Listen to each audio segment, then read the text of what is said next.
citizen for 9 years on democracy issues. We started working on overturning Citizens United and really branched into voting rights because it made sense to do both. Getting money out of politics but not having the right to vote didn't make sense, or vice versa. And then from the right to vote, we realized that our elections were not secure. We actually knew that, but it became more acute after we understood the threat in 2016. And unfortunately, we just continue to have more and more work to do to try to make sure that the basic workings of our democracy can go forward. So I'm going to talk mostly about safe voting in 2020. This is part of election resilience, being able to have elections go forward, whether there's a pandemic, whether there's a tornado or a hurricane, which is just a serious issue for election season in South and Central United States, because the hurricane and tornado seasons overlap with common election seasons. So we think that preparing now for the pandemic and safe voting options is just part of what the federal government should help states do in general. And some of these things will help with election security. Having people mail in their ballots and having a hand-marked paper ballot option is going to be more secure than voting on touchscreen machines in some states, which tend to not be secure. So where we are, we have a country that is on an average election, almost 25% of the country votes by mail already. They vote absentee, or they might live in Oregon, Colorado, or Washington State, where everyone has the option to vote by mail or in a vote center, if that's their preference. And Hawaii is bringing on their vote by mail program. Utah votes by mail. And then certain counties in Nebraska have permanent vote by mail. Arizona, Montana, different states, especially in the West, already have a lot of vote by mail, and so it's pretty easy. California, it's pretty easy for them to ramp up their programs, which are really significantly different from how election officials typically run elections. The rest of the country is really challenged, and I think we've seen that in Wisconsin at the beginning of April, when they went forward with their primary and tried to give people some options to vote by mail, but it didn't really work very well because they didn't have enough time to execute the program. A bunch of states really had some challenges on June 2nd this week. DC did not send people their absentee ballots on time, and they were not able to get them in, so people were waiting in line until 12:30 in the morning on Tuesday, which is totally unacceptable. But that's what happens when you don't adequately fund and staff a vote by mail program that you're trying to ramp up. So in order to do vote by mail well, you need to have staff that run the whole new program and hire people to do that right now, ideally back in April or March. And you need machines that can open that mail, that compare signatures, can scan those ballots for you. And that's what Colorado and the other states that have a lot of vote by mail do, and they do it in a central way. So you have one place or two places doing all of that, and you can really do a good job on security when you centralize it. You can make sure that your chain of custody of those ballots is really secure. You have, video monitoring of the counting facility, video monitoring of ballot drop boxes, ways that people can access and see how the count is working in person, as partisan observers can do. So all kinds of things that are really important to make sure that everything's going well with the vote count and that people feel they can trust it need to be put in place, in addition to all the machines and the staffing. So all of that to say, we need a ton of money. For the states that do less than 20%, especially, really desperately need to build a whole new program to allow more people to vote by mail. And we've been seeing this back and forth that the president is really, for some reason, really unhinged about vote by mail. Honestly, many Republicans have been using it for a long time and actually like it. A big percentage of Florida voters use it, for example. So there's a challenge, just like trying to get money through Mitch McConnell, who's carrying the water for the president, and for Republicans who some believe this will be bad for them in terms of the results. blocking the way. But then there's many Republicans in the states who are just like, look, Republicans skew older and lots of people feel scared and they're not going to vote if we make them vote in person. So got a lot of struggle happening in the states. At the same time, we've been trying very hard for the last few months to get Congress to give the states money who want to do the right thing to be able to do that. So they need about $4 billion, according to the Brennan Center for Justice. And that would be to help cover the primaries that are still ongoing and the general election, and ideally test some of those things out if there's state elections or local elections in between. There's $3.6 billion in the bill that the House recently passed. This is a stimulus bill. I'm going to try to do some slides here real quick. So in the CARES 2 stimulus bill, Mitch McConnell did agree to put in $400 million to help election officials in the states adapt to COVID. But there was a provision put in there by the Senate GOP that requires a 20% match. So states like New York that are really slammed financially by the virus do not have the 20% match to easily use that money. So Louisiana said they need it. A lot of secretaries of state of both parties have said, we want to use the money, but our legislatures aren't meeting because of the pandemic or because they stopped meeting already for the year. And we don't just have money sitting around. We have to balance our budgets on the state level. So we've been asking for a lot more than 400 million and to remove that match requirement so that every state can make use of it. Lavona, I think you need to make me a host so that I can share my screen. I'm sorry I didn't tell you I had slides. But in the meantime, it's not all that important that I share them. So you can just let me know. Yeah, it'll be just 1 second here. I'll make you a co-host. Should be now. Okay, awesome. Thank you. Okay. So the House did take action. Democrats have said this is a priority for them. They passed the HEROES Act, which is $3.6 billion. So plus the 400 million that already passed equals that 4 billion that we're looking for. They also passed significant funding for the post office to get to our earlier presentation. But in addition to that, they put some strings on how that money should be used. It requires 15 days of early voting because some people don't trust the mail or they don't get their ballot on time, which we see happening a lot even before this year. So they need to be able to vote safely in other ways and separately and distant from other voters. Online registration is critical because if you can't go to the DMV because it's closed and you can't go to the election office because it's closed, like how are you supposed to register? Same day voter registration also. And then not having to have an excuse. There's some pretty ridiculous restrictions in some of the states, in particular Louisiana and Texas, make it really difficult if you're under 65 to get an absentee ballot. And then if there's an emergency, we just mail people ballots, which really makes a lot of sense. And it sounds like a big undertaking, but what we're seeing is the alternative is this total mess where election officials have to do a mailing of absentee request forms and then another mailing of ballots. So they have to do 2 rounds of mail and it takes twice as long and it costs twice as much.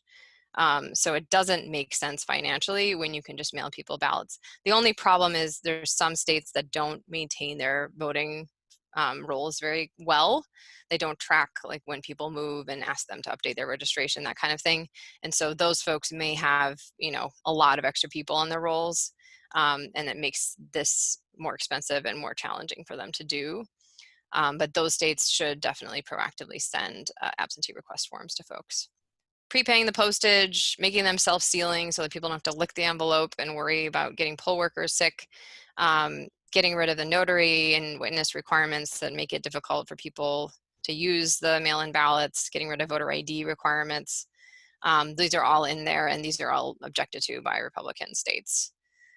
And then some clear process where if your signature doesn't match on your ballot with whatever the record of your signature is when you registered, that you have a chance to actually fix that because a lot of ballots do get thrown out in mail-in voting. And then making sure the ballots that are postmarked on election day are counted. This one's really important. We can expect in November that election results will be delayed because more people will vote by mail. And if everybody sends it at the last minute, then the poll workers can only do so much to count all those ballots on time, even if they have all the machines and all the things that we want them to have, which they probably won't. So please mail in your ballot early if you're voting by mail to save them the headache and hassle. And then the bill does allow third-party collection of ballots. There is a concern of ballot harvesting with that, but there are people who don't trust the mail, who aren't going to be able to get to an in-person site, who will give their ballot to a friend or to an organization. That has to be documented well. It has to be done well, so it's not prone to fraud, but it is something that's in that bill that we support. So I'm going to stop share. Those are my two main slides about what we're trying to do. We do not expect that everything in the HEROES Act will pass the Senate, but we are trying to get Mitch McConnell to move as quick as humanly possible to pass this funding.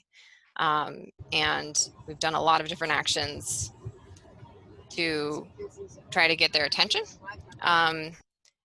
The thing that's really valuable for folks in Democratic, with Democratic senators, which I'm guessing most of you are, or members of Congress. Someone's got some serious background noise. Should I mute them? Sorry.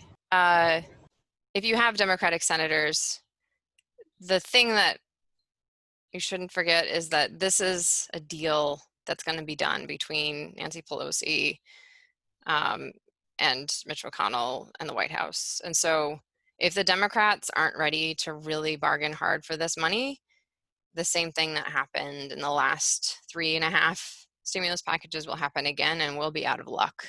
There's a lot that they're bargaining for. Of course, they want to get aid to the states and localities. They want to make sure that people who are suffering are okay. Mitch McConnell wants to give corporate immunity to every corporation that reopens under the pandemic, which is a horrific idea. And so they're going to be bargaining against both that and foot dragging when we desperately need this money now. So we need them to have a stiff spine when it comes to this, and we need the Republicans to push hard for it. So I'll put our targets in the chat. I know, Lavona, you said you might be able to help outreach to other congregations in some of the target states. Yes. Thank you. But it's still really helpful to make sure that, you know, Van Hollen's on appropriations, he's certainly a big champion, but just knowing that you've totally got his back in Maryland and making this a top priority, and making sure that Steny Hoyer thinks it's a top priority, Mark Warner, those folks would be good to really push. I see a question here, and this is really, really good.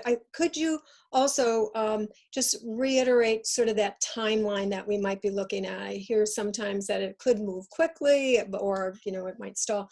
So right now, our effort, we're trying to put, you know, for June 18th, we do expect this is going to go to the leadership. So one of our asks to folks is, even if your, you know, your senator is on board on this, is still to urge leadership, you know, to move this forward and keep this in. So could you address that a little bit? And then I have a couple of questions in the chat, and we'll open it up for a few minutes. So the timing is a little bit mysterious to us all. We've heard some pretty awful speculation about, like, oh, we should do this after July 4th, or maybe we should wait till August. You do hear folks like Cory Gardner and Susan Collins, who are up for re-election, feeling much more urgent about the need for this money, or just a need for any money to come out of Congress. But so far, we haven't heard any signs that they're picking it up in the next couple of weeks. So we do need to really keep the pressure on, and probably work a lot with faith partners in the states that I shared to push on the GOP if we can. There's a question from Marilyn in Greensboro about what are the chances that the election results are really close and contested so that the Supreme Court goes to choose the president. We'll look in our crystal ball on that one. I don't feel like I'm qualified to answer that question. Thank you for asking it. I hope we don't get to that. I think it's really important that the results are resounding if possible, but It's a lot of work ahead of Your us. work at the front end here, yes. We Yeah. also have a question from Brenda. Let's see, North Carolina had a horrific absentee voting issue by Republicans that caused the election to be thrown out. Our legislature has recently introduced, not sure it has passed, a bill to increase absentee voting as well as improve in-person voting regarding health and safety. Any comment about what's going on in North Carolina? I'm pretty sure that was like a Republican ballot harvester that did the deed there, and it's really funny because they're the group that is most commonly leveraging the claims and fears about that.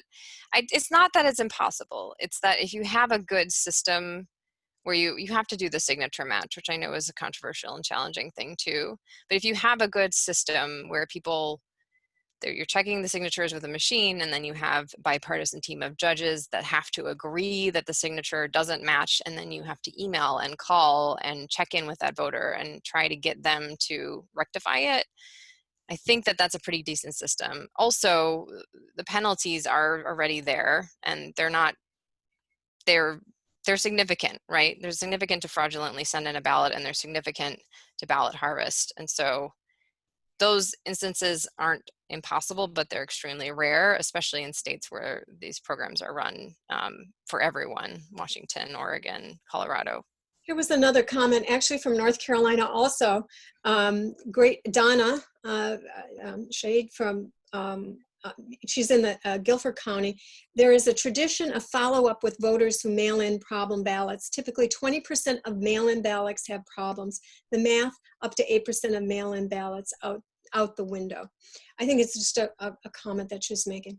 Susan Chastain from Arlington has a question. And she said that she heard about from you the machine ballot signatures in votes. Let's see, did I hear? There's a machine, yeah, that Yeah. compares the signatures. Yeah, What's you that? can get a machine to do that. Of course, you've got to order it now so that you can do it. Yeah. And her follow-up question was, has the accuracy of machining been evaluated? If a signature is rejected, are voters notified, or is the vote just rejected? And does that differ from state? Yeah, so the best resource for all of these types of things is voteathome.org, voteathome.org. It's the National Vote at Home Institute, and that's run by former election officials from Colorado who helped build these programs. And Colorado has the most secure voting system, as well as vote by mail. So when according to their ideal system, if the machine rejects something, then two bipartisan judges, like I said, have to look at it and agree that there is a mismatch, and then they need to go through this process. So what we're trying to require with the federal money is, you have to actually have a clear process, and it has to be within these parameters so that we can't have massive abuse. But the states are going to object to that, so that's part of what we're negotiating now. There is going to be a multi-state campaign where you can email specific to your state or any state and ask for the kinds of changes that we want to state level systems. Very good. Okay, is there anyone who is not able to maybe add to the chat, maybe on phone, that needs to be identified here? And if people can help me with, I'm not seeing everybody's, if somebody has a hand up, don't see. I have somebody. I don't see any hands up at this point. I want to invite you all to our next event, if that's okay. Sure. And also somebody asked whether your slides would be available to us. I can send them to you. Yeah. And sure. I'm going to, so we're running a little bit behind. We were going to break into some groups, which I think we'll still try to do. But I'm putting also in the chat the Capitol switchboard, which you can hold on to at any time, but you might want to try out today. And I'm also putting in, let's see, the one from Public Citizen. This you can just put that in. Oh, you did? Okay. Yep. We're on top of each other. Great, yeah. And so this was actually, I was gonna suggest we break into groups, and you know, we've done this before where we have maybe about 4 people or so in groups. You can discuss the issue. You can, or I was hoping there might be time you could actually start figuring out what your message is, what's important to you as an ask, and maybe try doing the phone call. And there's a couple of things though before we rotate off, and probably because it's late, I will try to bring people back to the larger group, but I understand to be respectful of people's times that they may have to roll out. This is also a way we can kind of build some smaller community when folks get into the smaller groups of 4 and 5, kind of like that, and can talk a little bit more about the issue. But please look in the chat in terms of that information about the phone. The one for public citizen, you'll hear probably, I'm going to guess it's maybe your voice with a little bit of a message that will then connect you to at least one of their senators. You have to plug in your zip code, I think, and it'll take you to at least one of the 2 senators. And I presume that's how it works, but you have the other now. So what I'd like to do is just share the screen very quickly here, and show you a few things that on our website and a couple of tools. Do this real quickly. We always try, just FYI, for some of you who are partners, you get our Right Here, Right Now partners, you get this information once a month. If you're not, usually up on our website, you'll find this, and this will take you to the link on there. We're going to have an ongoing action alert through the Poor People's Campaign, which there's events taking place on the 20th. And also just to let you know, we have a storytelling as advocacy, because letter writing is really important to us. And this one's going to be July 11th about sharing our stories. And, you know, we believe that you have to change, you know, people, you move the hearts and then you move heads, you know, in terms of their thinking on things. So we're going to have a workshop on that, and you're then invited to. So here you'll find the information about our digital gathering for the Poor People's Campaign, and also for mobilizing for the elections, especially those of you in the Mid-Atlantic region, including North Carolina and Georgia. We have hired jointly with the REAB project in DC, a organizer. Her name is Kelsey Cowger, and she will be having a session at 7:30 p.m. Eastern time, and you can join in on that. Please register. There's a link there. We encourage you to sign up with our e-news also. It only comes out once a month, but we also try to talk about not only what we've done, but what is coming up on our advocacy efforts.